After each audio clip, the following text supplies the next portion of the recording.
This happened on one Saturday night I still can't explain without my stomach tightening.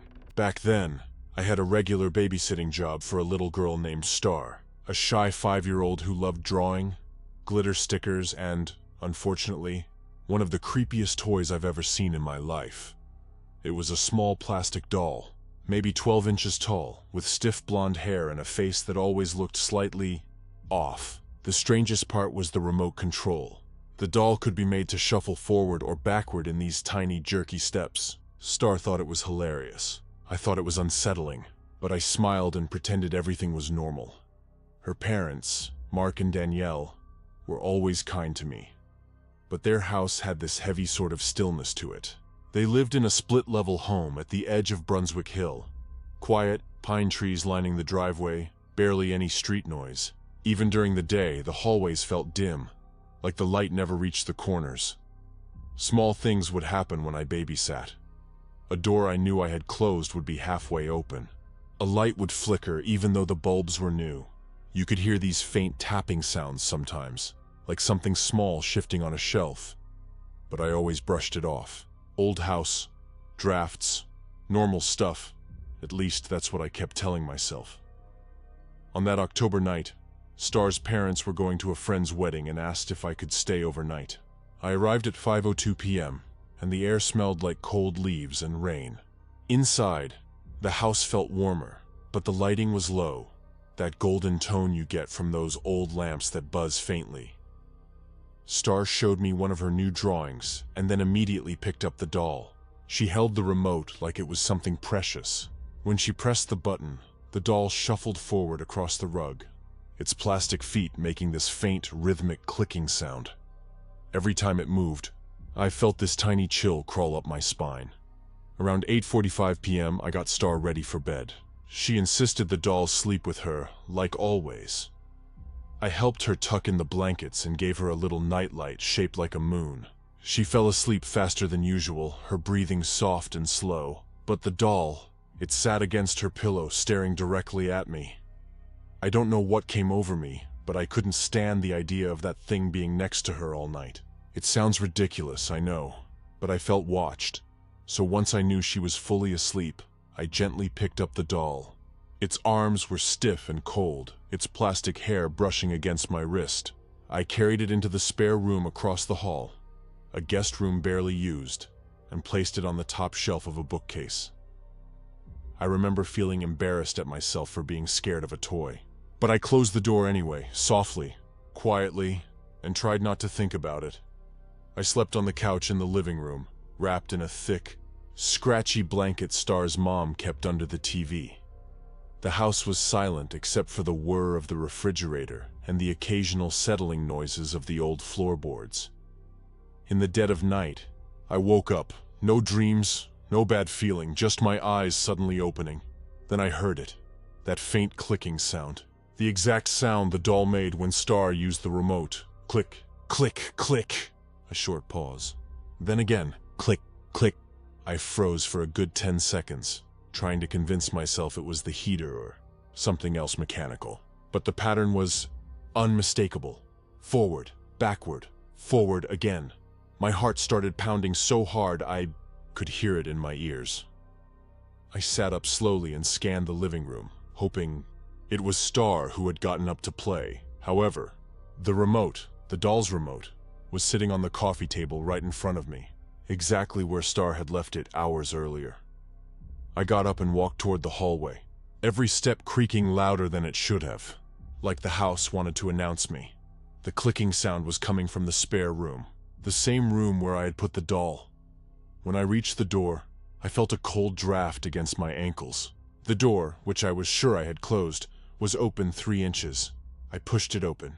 The moonlight from the window barely reached the shelves, but I could see enough.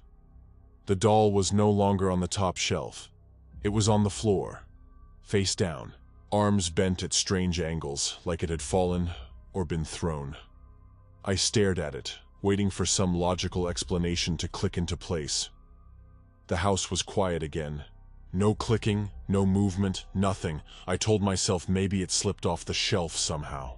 Maybe vibrations from me closing the door earlier shook it loose. anything to explain away the cold, prickling feeling creeping up my neck.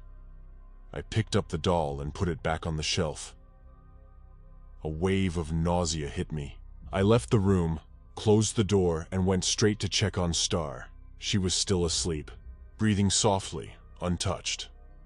I stayed awake the rest of the night, staring at the hallway, listening for any sound, but the house stayed completely silent. Mark and Danielle came home at 7:41 a.m., cheerful and exhausted. They asked how the night went. I didn't mention anything. Not the noise, not the tracks, not the doll being on the floor. Before they left the room, though, Danielle paused and said something I still think about. "Oh, by the way," she added casually, "if Star's doll acts weird, just replace the batteries in the remote. It sometimes picks up interference from other electronics." I stared at her. The remote. The one I saw lying untouched on the coffee table. I didn't say a word. I just nodded. I left their house that morning knowing one thing. Interference or not, something had moved that doll. Something had known I put it in the other room. And whatever it was, it waited until...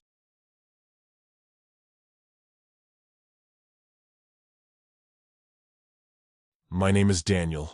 I'm 23. And until recently, I thought I lived in the safest neighborhood in the world. A quiet cul-de-sac in Maple Ridge Township. The kind of place where every house looks freshly painted and every mailbox has flowers around it. It was Monday night, November 6th, 2023, and the temperature had dropped to the high 30s. I remember the air outside feeling crisp when I took my dogs out for their last walk at 10:41 p.m. Their names are Cooper and Milo. Cooper is a German Shepherd mix. Protective, smart, suspicious of anyone who doesn't belong. Milo is a golden retriever who loves literally everyone and everything. Nothing felt unusual. A couple porch lights were still on across the street. You could smell a faint mix of pine trees and someone's leftover fireplace smoke drifting from a few houses down. When we got inside, I was tired from work. I tossed my keys on the counter, kicked off my shoes, and started shutting off the living room lights. I thought I locked the front door. I always do. At 11:03 p.m., while I was turning off the TV, Cooper suddenly stood up. Rigid, tail stiff, eyes fixed toward the entryway. He let out this low growl he only uses when he feels genuinely threatened. At first, I thought he heard someone walking their dog outside. Then I heard it. The unmistakable sound of the front door opening. The click of the latch. The slow sweep of the door moving across the floor. And then footsteps. Cooper started barking like he was ready to tear into someone. Milo, on the other hand, came bounding from the hallway. Tail wagging like we had company, my blood ran cold. Before I even fully processed what was happening, my mouth reacted on its own. "What the hell? Who are you?" Standing in the hallway was a man I'd never seen before.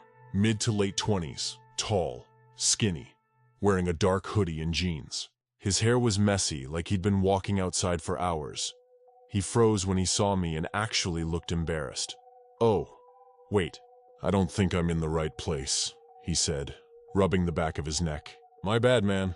I'm so sorry." He sounded confused. Even polite. Not aggressive, not threatening, but he was inside my house. I said, "Hell no, you're not. Please get out." He nodded quickly. "I'm supposed to be hanging out with a friend who lives on this street. I must have misread the number." He told me an address that was maybe 3 digits off from mine.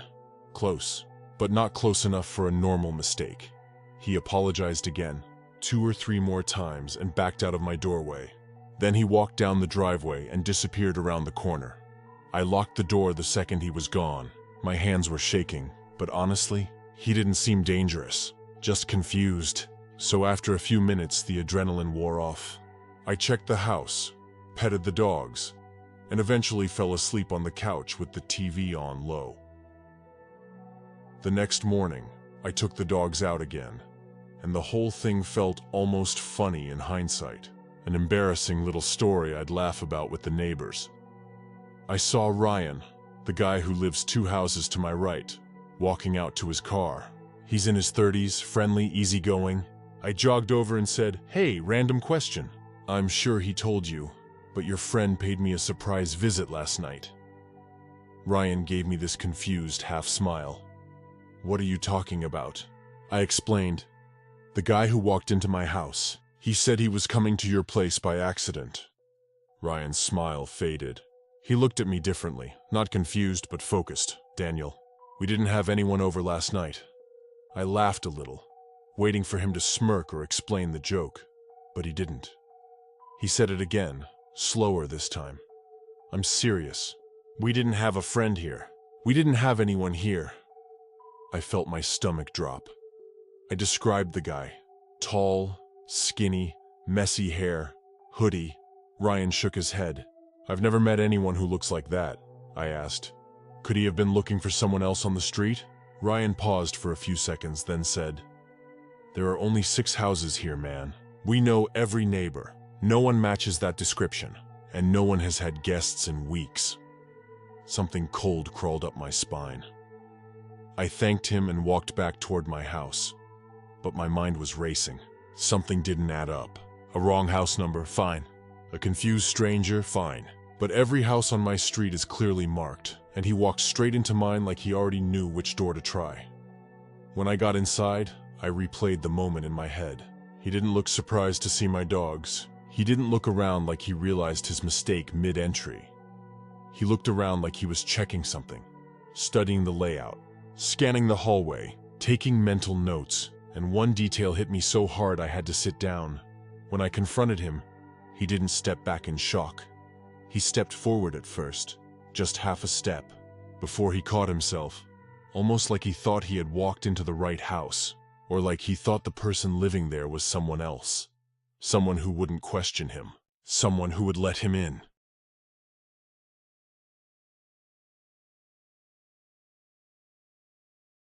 This happened in the summer of 2010, when I was 24 and too naive to understand how big, empty, and unforgiving certain parts of America can be. I was driving a 14-foot U-Haul from New Orleans to Eugene, Oregon. Every possession I owned packed behind me. My 2-year-old pit bull Jasper, curled up in the passenger seat, and nothing but a cheap flip phone and a MapQuest printout to guide me. Smartphones technically existed, but I couldn't afford one. I stuck to my old reliable Nokia. Back then, huge stretches of the country were still cell service dead zones. That detail ended up mattering far more than I could have imagined. It was July 18th, 2010, a Sunday, and the Texas sun was a white, shiny disk burning through the windshield. By 3:40 p.m., I was deep in central Texas. Flat land stretching endlessly, no towns, no exits, no buildings, not even billboards. Just yellowed grass, distant fences, and the occasional skeletal telephone pole leaning against nothing. The gas gauge had sunk dangerously low. Normally, I plan stops carefully, but I had underestimated how empty this part of the state was. The needle dropped toward E. My stomach dropped with it. Just when panic started to claw up my throat, I saw a small shape on the horizon. A town. It didn't even look real at first. More like the outline of a model someone forgot on a diorama. 6 or 7 buildings, a few dirt side streets, a gas station that looked like it hadn't been updated since the 70s. I pulled in at 4 p.m., relieved so sharply it almost hurt. The station was a simple concrete box with a faded sign that just said gas. The windows were tinted dark from age, and the single air pump rattled whenever the wind hit it. There was a lady in her late 30s and a young girl aged around 12 that just came out of the gas station. The older woman, seemingly the mother to the young girl, seemed confused, annoyed, and somewhat distressed getting into their shiny Jeep Grand Cherokee. They must have been from the city. I tried to eavesdrop at their conversation, not wanting to get caught.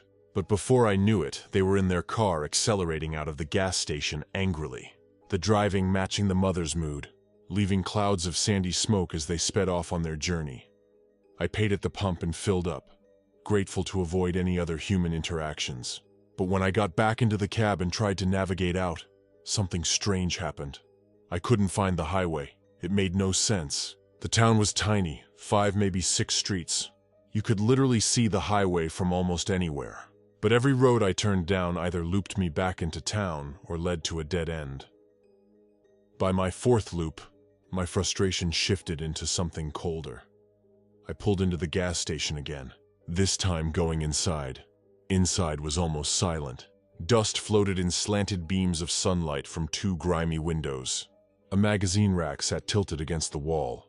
A small fan pushed hot air in circles, doing nothing. Behind the counter sat a skinny man with long black hair that hung in greasy strings over his face. His head was tilted down as he read a fishing magazine. He didn't look up when I walked in. I asked him how to get back to the highway. Without meeting my eyes, he said, "Take County Road 6, 17 miles and you'll hit the on-ramp." 17 miles, I blinked in disbelief.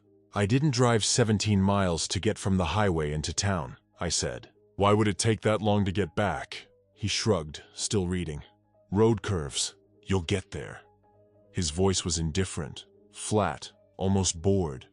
Something felt wrong, like he was reciting lines he had prepared. "Are you sure?" I asked. He sighed sharply, like I was annoying him, and waved a hand toward the door. "You can take it or not. Doesn't matter to me." But he still never looked at me. Not once.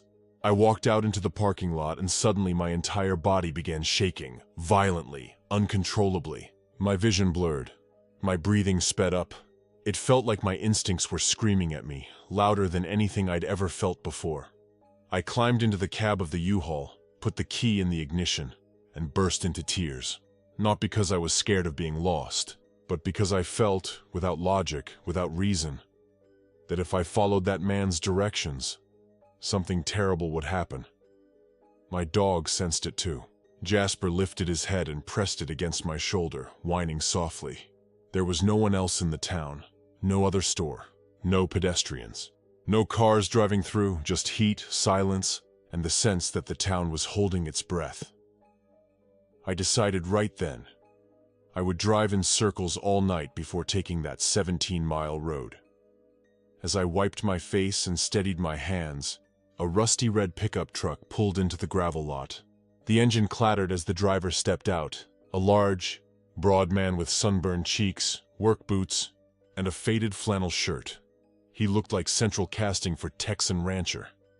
But something about him, his posture, his expression radiated warmth, without hesitation. I got out and hurried toward him. "Sir? I'm sorry, can you help me? I can't find the highway." He looked at my tear-streaked face, then at my dog watching from the window, and his expression softened immediately. "Well, sure, ma'am," he said gently. "That happens more than you'd think." He told me there was a hairpin turn right at the end of a short concrete tunnel, a turnoff so subtle most travelers missed it. It would put me back on the highway in under a quarter mile. "A quarter mile?" I said. "Not 17? He laughed. "17? No, ma'am. You can see the damn interstate from here." My stomach dropped. I swallowed hard, and before I could stop myself I asked, "What happens if someone takes the 17-mile road? The one the attendant told me about?" His smile faded. He stared at me for a long, unsettling moment. "How'd you hear about that route?" he asked quietly. I explained. He sighed, then went to his truck and pulled out a battered paper map. He spread it across the hood and traced the route. The 17-mile road didn't go to the interstate. It went away from it. It ran straight into the desert, ending abruptly in an isolated patch of junked cars, trailers, and broken-down mobile homes. He told me the families living there were trouble with a capital T. Meth labs, violence, missing livestock, missing people. And the guy who gave you those directions? He shook his head slowly. "He lives out there. Folks in town avoid him." My mouth went dry. He folded the map and met my eyes. "You were right not to go. Always listen to your gut out here. Texas is a big place, too big. People disappear all the time." He gave me real directions, wished me luck, and told me to be safe. I followed the hairpin curve, and sure enough, the highway appeared, less than 30 seconds later. As I merged, I felt the first breath of relief in hours. But I looked back one last time in my mirror. The tiny town was already fading into the heat waves. I still couldn't remember the name of it. I still can't to this day. But I do remember one thing with crystal clarity. The gas station attendant had watched me drive off the lot. He hadn't been reading that magazine anymore. His face was turned toward the window. His hair had shifted just enough for me to see one of his eyes. He was staring, unblinking, straight at my U-Haul.